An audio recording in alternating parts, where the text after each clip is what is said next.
आप ही बोलिए महाराज, हमारे ऊपर FIR कर देते हैं ये लोग। बताइए, मैंने MP में काबा गाया तो मामा ने अपनी लाडली भांजी के ऊपर 4 FIR किया, ये ठीक बात है हो? ये ठीक बात नहीं है ना? आप लोग बोलिए अपने मन की बात, सोशल मीडिया पे जरूर बोलिए। बाकी मैं अपनी बात लोकगीत के माध्यम से बोलती हूँ। यूपी में काबा भी मैंने गाया था तो बाबा ने मुझे नोटिस थमा दिया था। मैं एक बार आप लोगों से पूछना चाहती हूँ गा करके कि क्या सच में मुझे नोटिस मिलना चाहिए था? नहीं मिलना चाहिए था ना? जो नोटिस मिला वो ठीक था या गलत था? जरा बस यही वाला प्यार बनाए रखिए। मैं एक बार यूपी में काबा गा, इस चीज को भी समझिए कि एक छोटी सी बच्ची है जो पहली बार मंच पे आई है, थोड़ी असहज भी हो जा रही है, तो आप लोग इसका ख्याल रखते हुए ये आप लोगों की जिम्मेदारी है, ठीक ना? मैं एक और देखिए, बिहार से बेरोजगार बर्तन, बिल्कुल वो भी गाऊंगी। एक गीत गाती हूँ। छाने छाने बदले तोहरो मिजाज रजऊ, नारेबाज रजऊ, जुमलेबाज रजऊ। क्या कहने छाने बदले तोहरो मिजाज रजऊ, नारेबाज रजऊ, जुमलेबाज रजऊ। अच्छा, ये गीत मैंने कोरोना के टाइम पे लिखा था, तो क्या आगे की लाइन है, आप लोग उसको कोरोना के टाइम में जा करके इसको कनेक्ट करने की कोशिश कीजिएगा। अरे ऊपर पारे लोग बाकी कैसहु चुनाव होखे, अरे को वोट हर नहीं आव पाव होखे, आग बजर पारे चाही तोहके ताज रजऊ, नारेबाज रजऊ, जुमलेबाज रजऊ। छाने बदले तोहरो मिजाज रजऊ, नारेबाज रजऊ, जुमलेबाज रजऊ। अरे दिनवा में रैली कर लकोना कोना, अरतिया में रोवे लको रोना के रोना, तोहर नस नस बूझी हवा दागबाज रजऊ, नारेबाज रजऊ, जुमलेबाज रजऊ। अच्छा, जब लोकगीत की बात हो रही है तो मैं सोहर ना सुनाऊं, ऐसा हो नहीं सकता। मैं एक सोहर सुनाती हूँ। अरे 2014 में बियाह भइले 19 में, गवनवा भइले 19 में, गवनवा भइले हो ललना 6 साल बीतले बियाह के, विकसवा ना जना ललना 6 साल बीतले बियाह के, विकसवा कौन सी विधाएं जिंदा कर रही हैं आप? जिंदाबाद हो सोहर। ओके बोल लीजिए आप। विकसवा काहे नहीं जन्म ले, ये नहीं जानना चाहेंगे?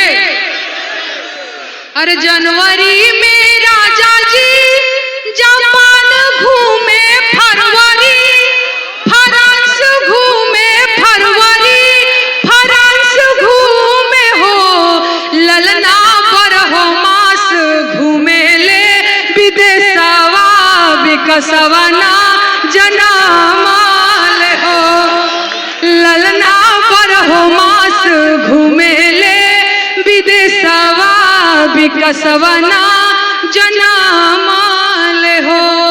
अरे राजा जी के गोदिया में मोर खेले कन्हिया पे, सुगा में ना चिराई चुरुक खेले हो ललना, राजा मान भावे ना मनुष्यवा, विकसवा ना जनामाल हो ललना, राजा मान भावे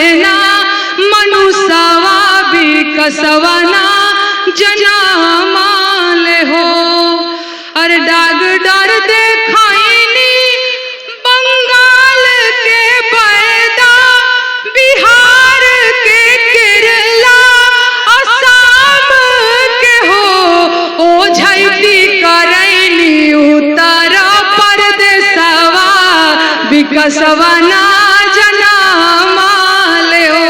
ओझैती करैनी उत्तर प्रदेशवा, विकसवना जनामाल हो। और धुनिया रामाई बने जोगिया का कबहू, फकीर बने कबहू, फकीर बने हो। उनका फिकीरे में गलल देह दसवा, विकसवना जनामाल हो। उनका फिकीरे में गलल देह दसवा, विकसवना जनामाल हो। क्या कहने, क्या कहने। भाई ये पनौती क्या चीज है? ये लगातार पनौती पनौती पनौती बोले जा रहे हैं आप लोग। सरकार से डर नहीं लगता है क्या महाराज? बहादुर है क्या आप लोग? बिहारी है क्या? वाह वाह, अरे भाई वाह वाह वाह वाह। ठीक है धन्यवाद। कौन सा भैया? मंच संभालिए अब आप लोग। देखिए ये लोग क्या कह रहे हैं, डरते ही नहीं है, एकदम खाटी बिहारी है महाराज। देखिए इन लोगों को, संभालिए इन लोगों को जी। बहुत धन्यवाद। कौन सा गीत? बिहार से बेरोजगार। देखिए नहीं पकड़े रही, खड़ी रही। देखिए मैं थोड़ा सा बस उनको सांस ले लेने दीजिए। मैंने जाने ने वो नहीं कहा है, रुकी हुई है वो। देखिए एक चीज मैं बताऊं, नेहा साहिबा ने ये तो कमाल किया ही है कि अपनी लोकगीत की विधा के द्वारा उन्होंने किस तरह सरकार की आंखों में आंखें डालकर बात की है और उसको इस हद तक डरा दिया है कि उसने नोटिस भेजने पर वो मजबूर हो गई। तो ये तो इनका कमाल है ही, लेकिन एक और इनका कमाल है कि वो बहुत प्यारी और बड़ी मीठी जबान भोजपुरी, जिसको वहां के बड़े फूहड़ गीतकारों ने और वहां की फिल्म इंडस्ट्री ने खराब कर दिया था, उसे ये एक बार फिर उसकी विभिन्न विधाओं को अपने कलम से दोबारा जिंदा कर रही हैं। इसके लिए उनकी जितनी तारीफ की जाए कम है। एक बार पुरजोर तालियां अपनी महबूब, अपनी पसंदीदा लोक गायिका के लिए नेहा साहिबा से गुजारिश कि वो देखिए अब मार दे हम एक दूजानी के। देखिए सुनिए, महिलाएं बैठी हुई हैं और एक गीत में महिला ने जब उसने सिर्फ ये पूछा कि यूपी में काबा, तो सिर्फ यूपी में नहीं बल्कि पूरे हिंदुस्तान में एक तहलका मच गया और तमाम आवाजें जो उसके साथ जुल्म हुए और जिस तरह से उसकी मुखालिफत हुई वो भी आपकी नजर में है, लेकिन तमाम लोगों ने मिलकर के जिस तरह उनका हौसला बढ़ाया उसको भी सलाम करना चाहिए। मैं जरा भी देर किए बगैर आपकी महबूब लोक गायिका मोहतरमा नेहा सिंह राठौर को आवाज दे रहा हूं कि तशरीफ लाएं और जोरदार तालियां होनी चाहिए। नेहा सिंह राठौर से गुजारिश कि तशरीफ लाएं और अपने लोक गीतों से इस खूबसूरत महफिल को मजीद खूबसूरत बना दें।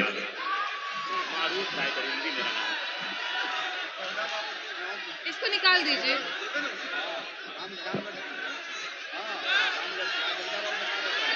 हाल चाल बढ़िया बा?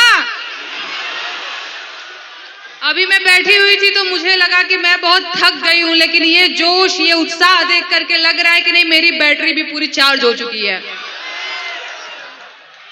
देखिए मंच पे मुझे थोड़ा कम अनुभव है, इस तरीके से मुशायरा वगैरह में सम्मिलित होने का मुझे बहुत अनुभव नहीं है, तो कुछ गलती हो जाए तो माफ कर दीजिएगा आप लोग, ठीक बा ना?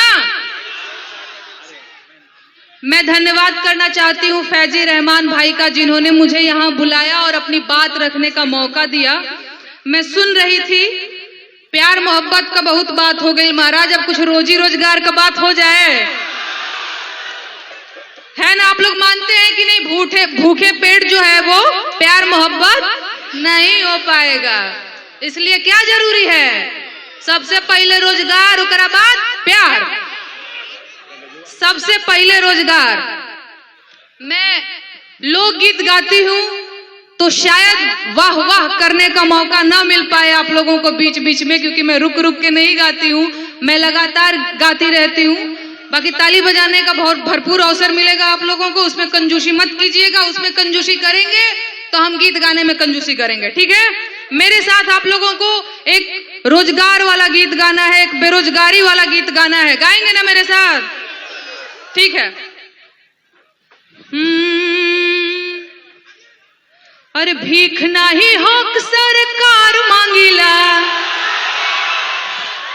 अरे भीख नहीं हक सरकार मांगिला, बेरोजगार बानी साहेब रोजगार मांगिला। क्या कहने, वाह वाह। अरे भीख नहीं हक सरकार मांगिला, भीख नहीं हक सरकार मांगिला, बेरोजगार बानी साहेब रोजगार मांगिला, बेरोजगार बानी साहेब रोजगार मांगिला।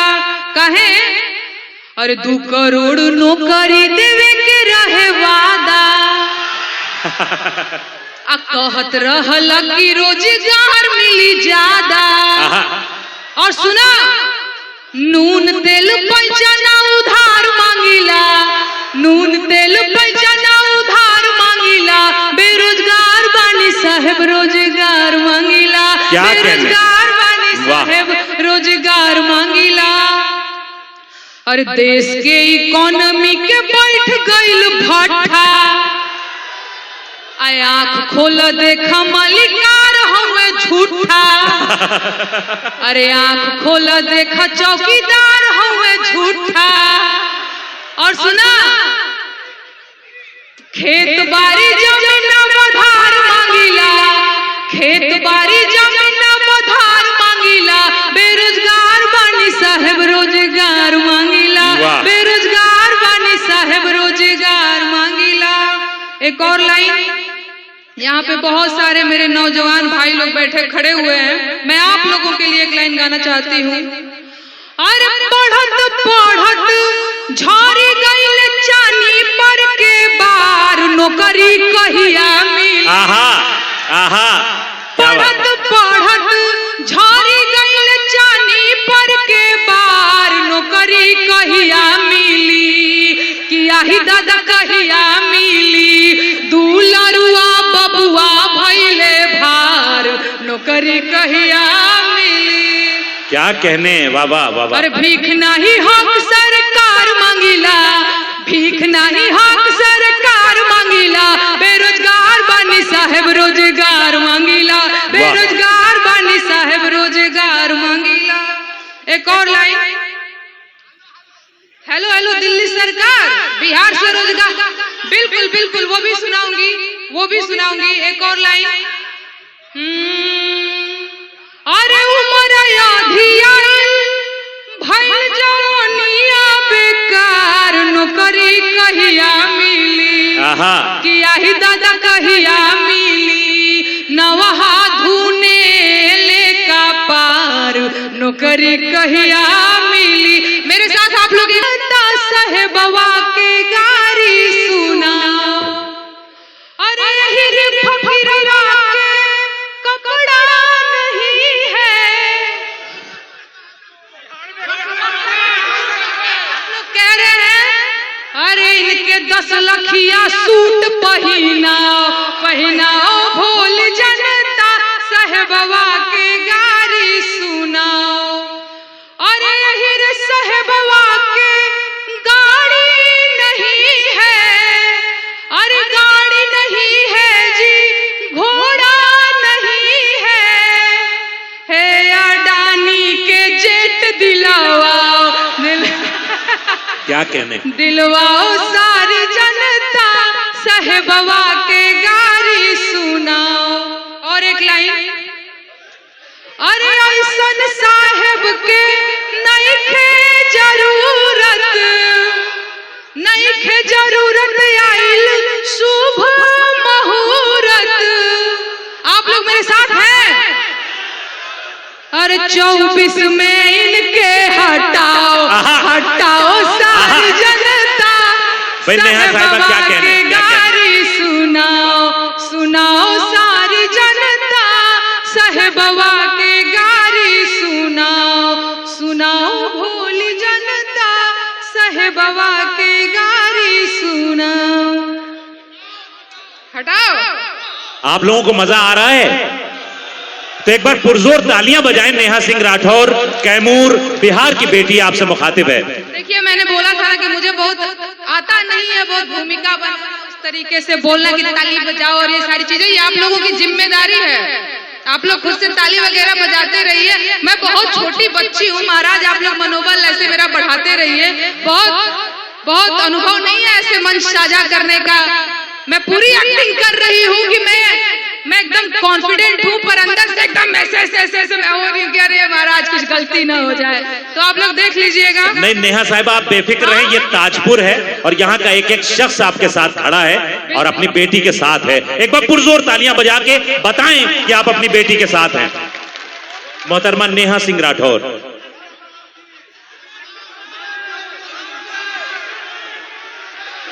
कहीं फरमाइशिया का थोड़ी देर के लिए छोड़ दिया, उनके मन से सुन लिया। जी जी सुनाऊंगी एक और गीत सुनाती हूँ। अरे सॉरी क्या हुआ भाई? बैठ जाइए।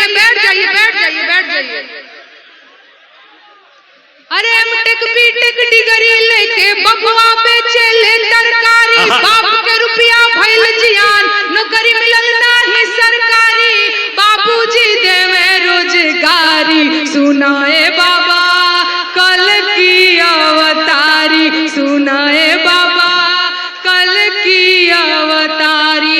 अरे टेक डिगरी लेके बबुआ बेचे ले तरकारी, बाप के रुपया भइल जियान, नौकरी मिलल नाही सरकारी, बाबूजी देवे रोजगारी, सुनाए बाबा कल की अवतारी, सुनाए बाबा कल की अवतारी। खाली दाढ़ी बढ़ावे,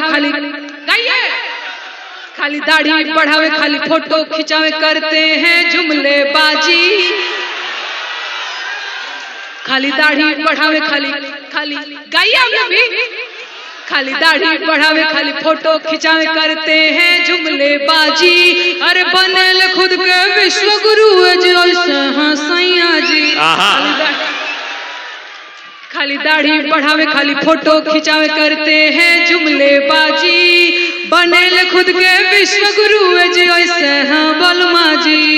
जय माँ दुर्गे जय माँ काली, शेरा वाली भेजा बहाली, अरे भूखम मंगर लड्डू चढ़ाइब, संगम वाले बजरंग बली, कबले रही हम बेरोजगार, सुनाए मोरे चाचा चौकीदार, सुनाए मोरे चाचा चौकीदार। यह महामहिम, यह महानुभाव, यह विश्व गुरु सन्यासी, अरे अयोध्या के तार दिल बड़ काशी। यह महामहिम, यह महानुभाव, यह विश्व गुरु सन्यासी, अयोध्या के तार दिल बड़ काशी।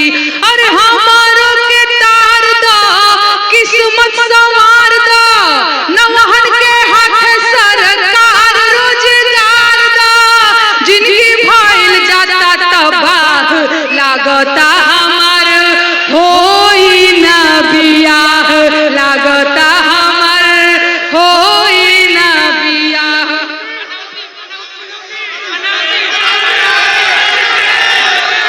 आपके मन की जो बात है वो आप बोल रहे हैं, मैं गीत के माध्यम से अपनी बात बोलती हूँ। एक बार फिर से मेरे साथ गाएंगे। अरे टेक डिगरी लेके बबुआ बेचे ले तरकारी, बाप के रुपया भइल जियान, नौकरी मिलल नाही सरकारी, बाबूजी देवे रोजगारी, सुनाए बाबा क्या कहने। कल की अवतारी। धन्यवाद। यूपी में काबा। ये क्या पनौती पनौती बोल रहे हैं आप लोग? आप ही बोलिए महाराज, हमारे ऊपर FIR कर देते हैं ये लोग। बताइए, मैंने MP में काबा गाया तो मामा ने अपनी लाडली भांजी के ऊपर 4 FIR किया, ये ठीक बात है हो? ये ठीक बात नहीं है ना?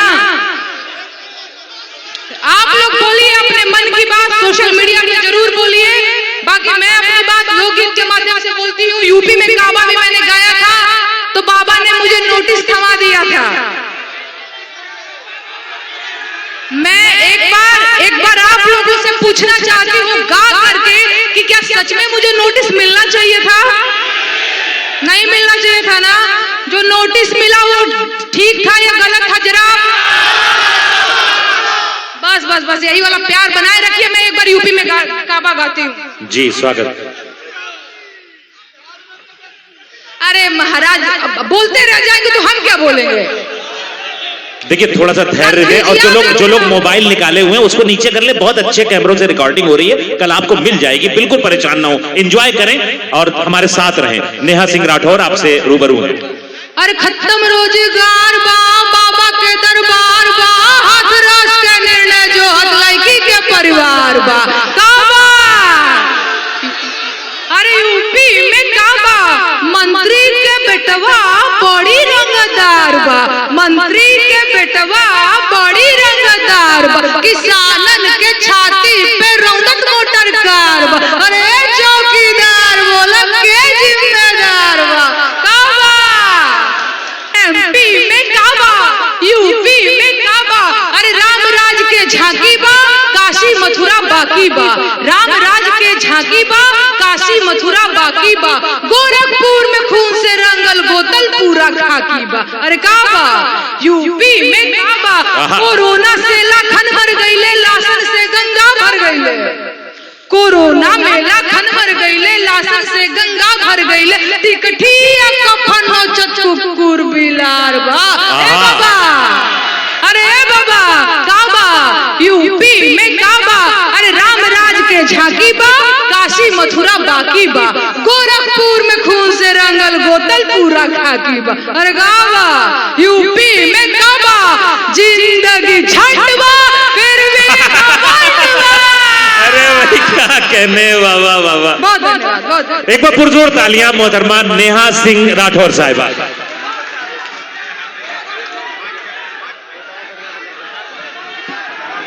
अभी और सुनना चाहते हैं? और सुनना चाहते हैं? एक बार पुरजोर तालियां बजा दें नेहा सिंह राठौर के लिए। आपकी बेटी, मैं उनसे गुजारिश कर रहा हूं आपकी तरफ से, लेकिन देखिए उतना किसी के ऊपर किसी से मोहब्बत कीजिए कि उससे बर्दाश्त हो कि अजीज नेहा जी, अजीज इतना ही रखो कि जी संभल जाए। अब इस कदर भी न चाहो कि दम निकल जाए। तो सुनाने में भी ताकत लगती है, तो इसका भी लिहाज रखें और उनका हौसला बढ़ाते रहें। एक बार तालियों के साथ इस्तेमाल करें।